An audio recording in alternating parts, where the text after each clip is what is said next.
Okay, let's try this even though my cat came to be a nuisance. Um, I tilted my table a little bit. I actually realized that I could balance my phone camera, uh, like my phone, on top of my laptop screen because I have one of those pop socket things. So it's like there now. Um, there's like a window right next to me, so it's super bright. I can't really see anything. I think this might be a disaster, but let's try see what happens. Also, I think there's like so much cat hair just floating about because my cat is shedding. I guess she thinks it's spring, even though there's still like a meter of snow on the ground. Also, because I tilted my bookcases, now I'm exposing my K-pop interests here. But hello, fellow K-pop fans, if there are any.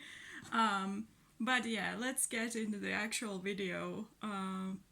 So this is gonna be the review after 50 pages for The House in the Cerulean Sea by T.J. Klune. This is not on my to be read pile, obviously. It's a newer book. I'm listening to it on Audible, and I think I've listened to way more than 50 pages. I think my review mentioned things up to chapter 7, maybe at the end of chapter 6. So there will be spoilers for that much of the book. Well, not big spoilers, but things about characters mostly. So, I think my general feeling about the book is that I'm liking it. I'm gonna keep reading it, which is a nice change from my last review, if you saw that one. I think that if I hadn't heard so many good things about the book, like I saw a lot of people wreck it on Twitter, that sort of thing, I might not have been as willing to give it a chance as I am currently. I think it starts pretty slowly and in a way that isn't really that didn't really grip me. I thought it was a bit too mundane and boring even. Like most of the beginning of the book is about Linus Baker's work and how boring well, he doesn't find his work boring, but the way the work is explained, it was pretty boring, like very bureaucratic and almost like totalitarian by the way the work office was described.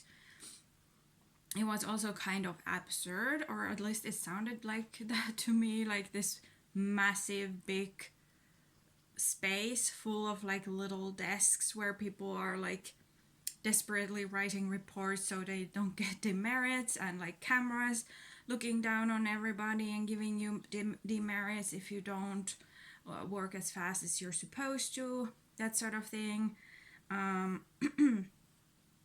Also, this is kind of random, but like I'm a social worker by what's the word, by education. Like that's the degree I got. I got my master's degree in social work, and I worked in child protective services. So the whole idea of this company, I think, that is in charge of these magical and supernatural kids seemed very strange to me. Like, what kind of government would give that kind of power to a company? Like, I don't think it's done like that in any country I know, at least. It would be very weird. Like, how would it work? Because companies are for profit, and this company doesn't seem to be for profit. So is it like a non-profit organization? But still, sorry, this is a big digression and doesn't really matter at all. It just like just something I was thinking about, like how does that company actually function. Then Linus Baker as a character, at least in the beginning, isn't a very interesting character.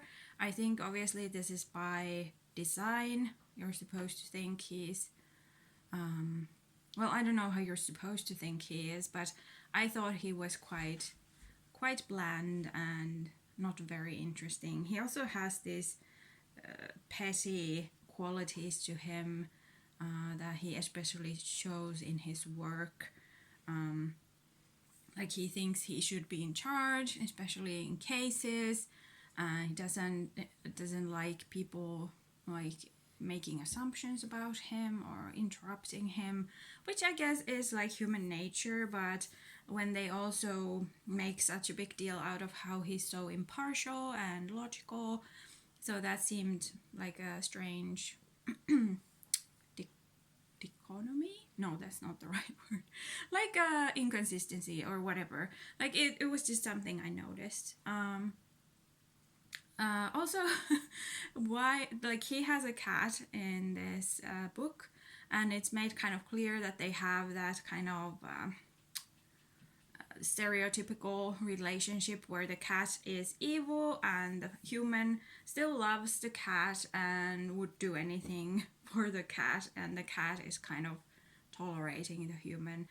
I don't know why that's such a loved trope about cats, because from the cats I know and the cat I own, cats are lovely creatures and they're very loving and social and they like to hang out with people. I don't know if I should show you or if I can. Oh no, this might be a mistake. Can you see my cat? She's sitting on my lap right now. Oh no, I shouldn't have done that. Now I'm ruining my whole setup. It's not balancing anymore. Oh dear, oh dear. Okay, but anyway, it just, I just don't like it. Why can't you write a nice cat instead of one of those hellion cats that are hellbent on destruction and just manage to somehow tolerate some humans? And then the actual meat of the book that I got to so far is that he just arrived on the house that's in the title, and he just met the kids in that orphanage, and he met the master of the house, whose name I've forgotten. Like, I have a terrible name memory anyway, and then with audiobooks it's even worse because I can't see how the words are written, so I can't remember anyone's names except Linus's. And then I think what I'm most interested in right now is the world building. It seems like supernatural beings and children or just people with magical powers are quite common. And then for some reason a lot of them end up living in these this company's owned orphanages, and from the way the villagers near the orphanage where they go where Linus goes to meet the other main characters, the main cast, the villagers are super hostile. Like, even just they drive through the village to get to the ferry, people are glaring at them and shielding their children from them and like locking their doors. So it seems like a lot of people really don't, oh my god, now she wants to get off, really don't tolerate people with magical powers or supernatural beings very well. So that made me think that what happens to these children when they grow up, when they're like 18 or whatever the age is when you have to move out. What is their place in society? Like, it makes the book made the point that all magical creatures should be registered, and they're like, what's the word? Like people keep an eye on them. So like, and then Linus, I don't know, this might be after the 50 pages, but Linus thinks about one of the children in the orphanage that they can never get the job they dream about in the real world because no one would hire him because of the way they look, and that makes me think that there's a lot of discrimination in this world, and it will be interesting to find out what that actually means and what this book is trying to say. Like, it's obvious, like you obviously draw parallels to real world racism and like the way like indigenous children were taken from their parents and put into these institutes and like schools not even that long ago, like in a lot of countries, in my country as well. They did that to the Sami people in Lapland. They've done that in Canada. I think they've done that in the United States. So so that's kind of a thing in the back of my mind. Like, is this going to be making some kind of like, is there going to be a lesson this book is trying to teach us, or what is it trying to say with these parallels? Then there's obviously the fact of Lucy. I guess I don't know. I guess this is spoilers anyway, so I'll just say Lucy is Lucifer, like the Antichrist, and that's also like a trope I'm not super into. I don't know, it's not a very popular trope, but it's still a trope that is hard to do well. I didn't even like it that much in Good Omens, and I think Good Omens is amazing, but Adam in Good Omens was not my favorite character, and from what I've seen of Lucy so far, he's also not very interesting. Also, he's just 6 years old, so he is a child. He's a simple, well, he should be a simple creature, really. But the way he's written so far, I don't like it. And also, just in general, I don't like Christianity in my fantasy.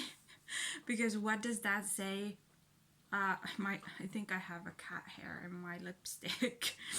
Like, what does that say about the world? Like, if there's still Christianity and it's real, if the Antichrist is real in this world, what does that mean for other religions? Because for me, if you make one religion canonically real in your world, that should mean that all religions are real, all gods are real, that sort of thing.